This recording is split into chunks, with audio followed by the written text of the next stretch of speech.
Alors voilà, on zoome en arrière et sur la page de... Ben, il faut revenir dans le gabarit ici parce que je suis sur la page 14 là. Je vais devoir revenir dans le gabarit A, évidemment. Je double-clique sur le gabarit A dans la palette de pages. Voilà. Et voilà, j'ai sur la page de droite du gabarit A, j'ai cette ancienne balise que je vais sélectionner. Voilà, et supprimer. Touche suppression sur le clavier. Voilà. Donc sur la page de droite. Alors, je reviens sur la page de gauche avec ma balise ici, voilà, dans son petit bloc. Alors, comme numérotation, c'est moche, hein. Donc il faut des coins arrondis comme ça fait vieillot et vous n'êtes pas obligé de mettre un fond coloré. Donc on est d'accord, hein, c'est des tests pour montrer qu'on peut le faire. Mais vraiment, quand vous devez faire un document, vous devez analyser quel est le type de design qu'on fait habituellement pour le public cible que vous ciblez. Et il faut faire dans ce genre-là. Voilà. Alors, voyons un peu ça. On a donc complètement effacé le design précédent. La balise qui était à droite, là, sur la page de droite, bien sûr, elle se trouve encore dans les documents précédents. Au cas où je voulais la récupérer, je peux faire un copier-coller entre documents et la récupérer. Oui. Mais alors, voyons un peu. Menu fenêtre, style. Menu fenêtre, style, style d'objet.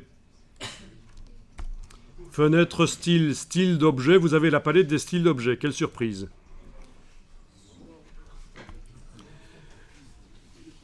Alors, on va stocker la description. Non, voyons un peu ce qu'on va faire. On va plutôt faire ceci. Faisons simple.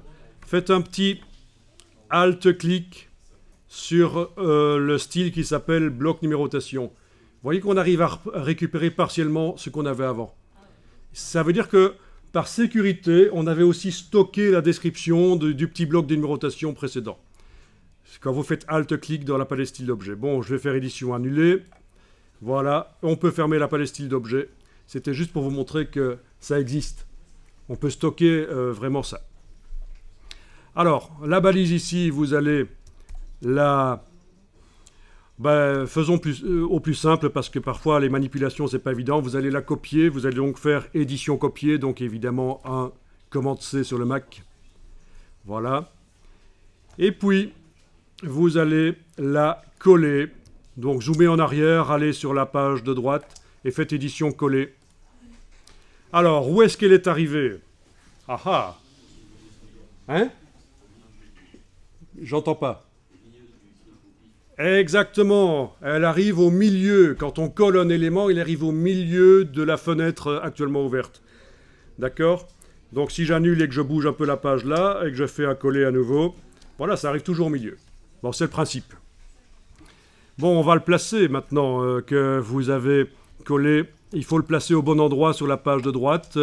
Donc vous allez positionner le pointeur avec la flèche noire, vous allez positionner le pointeur dans la balise ici, et la déplacer. Est-ce qu'on voit apparaître les repères commentés? Oui, on a des repères commentés. Alors, on a deux sortes de repères commentés. D'abord, il faut voir comment est-ce que ça a été placé ici.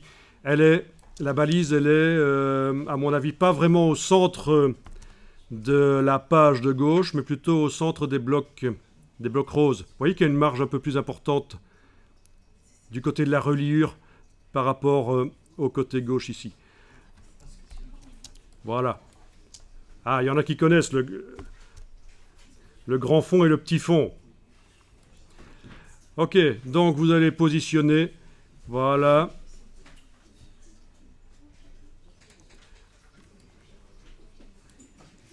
Ok. Bon, on va dire que c'est bon comme ça. Et normalement, vous avez maintenant sur toutes les pages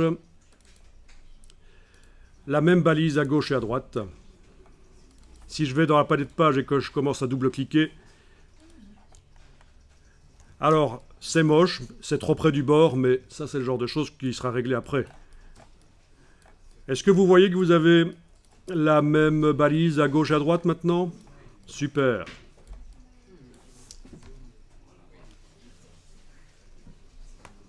Donc comme ça, vous vous familiarisez un peu avec la numérotation automatique et les gabarits.